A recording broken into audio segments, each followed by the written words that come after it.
আসসালামু আলাইকুম। এ পর্বে আমরা দেখব নভেম্বর ২০২৫ সালের অতি গুরুত্বপূর্ণ সাধারণ জ্ঞানগুলি। জুলাই জাতীয় সনদ আনুষ্ঠানিকভাবে স্বাক্ষরিত হয় কবে? ১৭ই অক্টোবর ২০২৫। ১৭ই অক্টোবর ২০২৫ জুলাই জাতীয় সনদ আনুষ্ঠানিকভাবে স্বাক্ষরিত হয়। আকাশ প্রতিরক্ষা ব্যবস্থা টি-ডোম কোন দেশের? টি-ডোম তাইওয়ান। আকাশ প্রতিরক্ষা ব্যবস্থা টি-ডোম কোন দেশের? টি-ডোম তাইওয়ানের। ৩০তম জাতিসংঘ জলবায়ু সম্মেলন অনুষ্ঠিত হয় কোথায়? Belém, Brazil. ব্রাজিলের বেলেম শহরে ৩০তম জাতিসংঘ জলবায়ু সম্মেলন অনুষ্ঠিত হয় ব্রাজিলের বেলেম শহরে। ২০২৬ সালের ২৩তম বিশ্বকাপ ফুটবলের মাস্কট কোনটি? কতটি? ২০২৬ সালের ২৩তম বিশ্বকাপের মাস্কট ৩টি। Maple, Zayu, Clutch. 3টি। ২০২৬ সালে 23তম বিশ্বকাপ 3টি দেশে অনুষ্ঠিত হবে: যুক্তরাষ্ট্র, মেক্সিকো ও কানাডা। 3টি দেশের 3টি মাস্কট। 3টি মাস্কট কী কী? ম্যাপল, জায়ো ও ক্লাস। প্লাস্টিক বজ্র সমুদ্র দূষণকারী শীর্ষ দেশ কোনটি? প্লাস্টিক বর্জ্য সমুদ্র দূষণকারী শীর্ষ দেশ হচ্ছে ফিলিপাইন। বিশ্বের প্রথম ভবিষ্যৎ প্রজন্মের জন্য তামাক নিষিদ্ধ করে কোন দেশ? মালদ্বীপ ভবিষ্যৎ প্রজন্মের জন্য তামাক নিষিদ্ধ করেছে। বিশ্বের প্রথম ক্লাইমেট সূচক চালু করেছে কোন দেশ? মালয়েশিয়া। ক্লাইমেট সূচক বিশ্বের প্রথম ক্লাইমেট সূচক চালু করেছে Malaysia.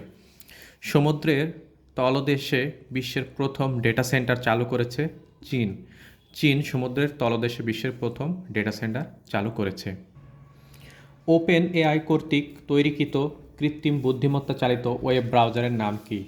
Chat GPT Atlas. Open AI কর্তৃক তৈরিকৃত কৃত্রিম বুদ্ধিমত্তা চালিত ওয়েব ব্রাউজারের নাম চ্যাট জিপিটি অ্যাটলাস।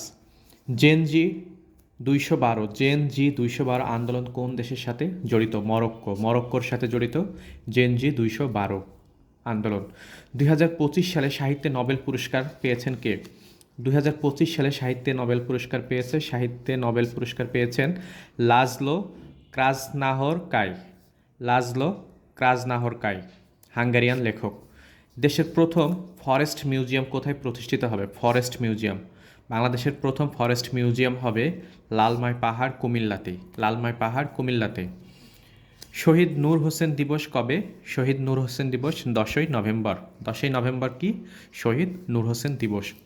জুলাই সনদে কয়টি প্রস্তাব রয়েছে? জুলাই সনদে 84টি প্রস্তাব রয়েছে। কতটি? 84টি। জুলাই সনদে কতটি প্রস্তাব রয়েছে? 84টি।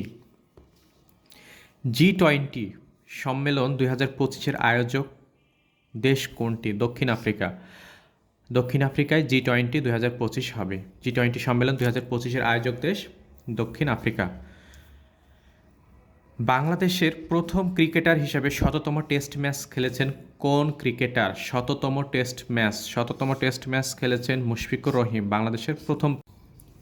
বিশ্বের প্রথম কার্বন নেগেটিভ দেশ কোনটি? বিশ্বের প্রথম কার্বন নেগেটিভ দেশ ভুটান। ২০২৬ সালে জলবায়ু সম্মেলন COP31 কোথায় অনুষ্ঠিত হবে? ২০২৬ সালে তুরস্কে অনুষ্ঠিত হবে। ২০২৫ সালে COP30 অনুষ্ঠিত হয়েছিল ব্রাজিলে হয়েছিল এবং ২০২৬ সালে কোথায় হবে? তুরস্কে। ভূমিকম্পের ঝুঁকি বিবেচনায় সমগ্র বাংলাদেশকে কয়টি অঞ্চলে ভাগ করা হয়েছে? ভূমিকম্পের ঝুঁকি বিবেচনায় সমগ্র বাংলাদেশকে 4টি অঞ্চলে বিভক্ত করা হয়েছে। 4টি অঞ্চলে খুবই ঝুঁকিপূর্ণ অঞ্চল হিসেবে সিলেট, ময়মনসিংহ ও কুড়িগ্রাম জেলা রয়েছে। ভূমিকম্পের ঝুঁকি বিবেচনায় সমগ্র বাংলাদেশকে 4টি অঞ্চলে ভাগ করা হয়েছে। এর ভিতরে খুবই ঝুঁকিপূর্ণ অঞ্চল হলো সিলেট, ময়মনসিংহ ও কুড়িগ্রাম জেলা। সম্মানিত ভিউয়ার্স, সাধারণ জ্ঞানের নভেম্বরের পর্বে এগুলোই ছিল গুরুত্বপূর্ণ প্রশ্ন। নেক্সট পর্বে আপনারা ডিসেম্বরেরগুলো পাবেন ইনশাল্লাহ।